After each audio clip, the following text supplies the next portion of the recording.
Hi everyone, start करते हैं आज का वीडियो क्लास 7 के chapter number 9 perimeter and area exercise 9.2 के क्वेश्चन नंबर 9 के साथ, जो कि हमारे पास है। साजली टूक a wire of length 44 centimetre and bent it into the shape of circle. Find the radius of that circle. Also find its area.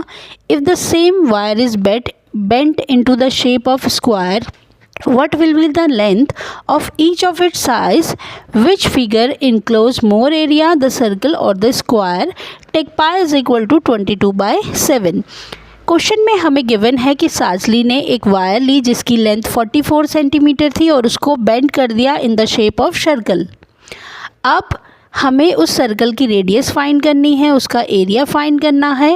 अब बोला गया कि अगर उस सेम वायर को जिसकी लेंथ 44 सेंटीमीटर थी उसको स्क्वायर की शेप में बेंड कर दिया जाए तो ईच साइड की लेंथ हमें बतानी है और कौन से फिगर का एरिया ज़्यादा होगा, स्क्वायर का या सर्कल का. और पाई की वैल्यू हमें 22/7 लेनी है.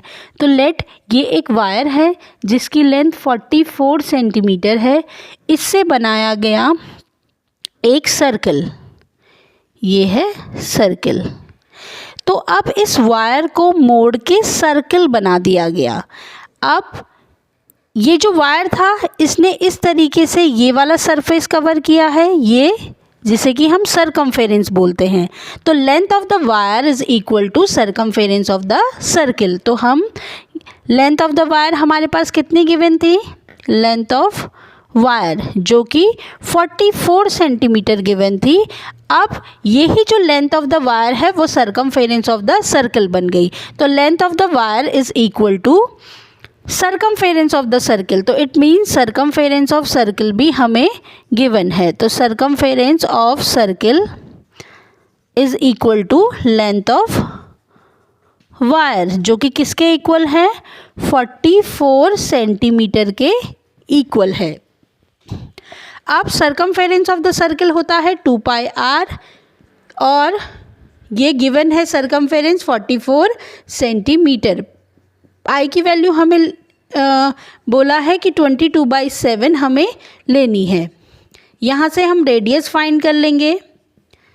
जो मल्टीप्लिकेशन में है दूसरी साइड में जाएगा, LHS से RHS में जाएगा तो डिवीजन में जाएगा, और जो मल्टीप्लिकेशन में है वो डिवीजन में जाएगा. तो R की वैल्यू हो जाएगी 44 सेंटीमीटर.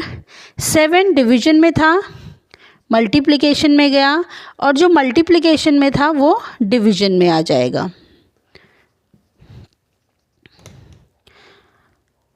सॉरी, ये हो जाएगा हमारा, रिड्यूस कर लेंगे.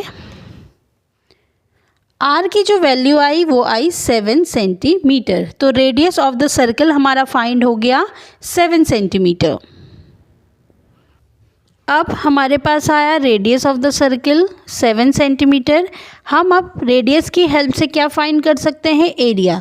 तो एरिया ऑफ सर्कल का जो फॉर्मूला होता है वो होता है πr². तो ये पुट कर लेंगे वैल्यूज़, πr². आर हमारे पास आ ही गया है जो कि 7 सेंटीमीटर है. तो वैल्यू रख लेंगे आर की. 7 से 7 कट हो जाएगा, ये हमारे पास हो जाएगा 154 सेंटीमीटर स्क्वायर. तो रेडियस ऑफ द सर्कल आया 7 सेंटीमीटर, एरिया ऑफ सर्कल आया 154 सेंटीमीटर स्क्वायर. अब दूसरी कंडीशन में बोला गया कि अगर सेम वायर को बेंड किया गया in the shape of square, तो वायर की जो लेंथ थी 44 थी उसको हमने स्क्वायर में बेंड करना है. तो अब ये जो वायर है जिसकी लेंथ 44 सेंटीमीटर है उससे हमने क्या बनाया, स्क्वायर बनाया. और हमें पता है कि स्क्वायर की चारों साइड जो होती हैं वो इक्वल होती हैं. तो ये जो वायर थी इसने ये वाला एरिया कवर किया, ये है पेरीमीटर. तो इट मीन्स जो लेंथ ऑफ द वायर है वो किसके इक्वल है, length of wire is equal to perimeter of square, perimeter of square जो कि 44 सेंटीमीटर के इक्वल है. अब पेरीमीटर ऑफ स्क्वायर का फॉर्मूला होता है 4 × A, या हम लिख लें इसको 4 × साइड जो कि हमें 44 सेंटीमीटर गिवन है. तो साइड इज इक्वल टू हो जाएगा 44 सेंटीमीटर अपॉन 4 ईच साइड जो आएगी वो आएगी 11 सेंटीमीटर।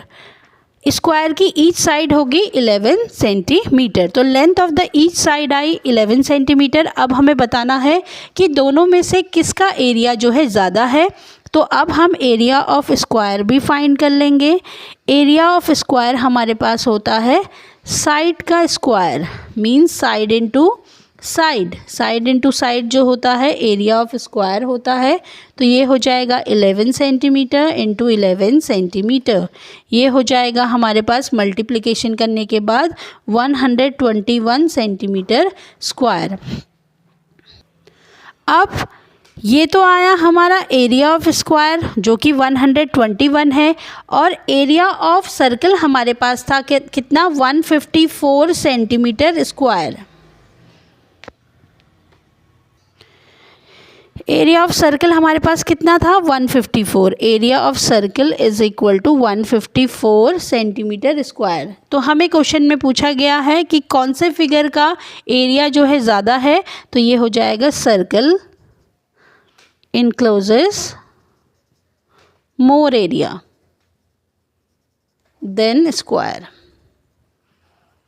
स्क्वायर का एरिया जो है वो छोटा है और सर्कल का एरिया जो है वो बड़ा है। आज के इस वीडियो में इतना ही। नेक्स्ट वीडियो में हम डिस्कस करेंगे क्वेश्चन नंबर 10 को। Thanks for watching.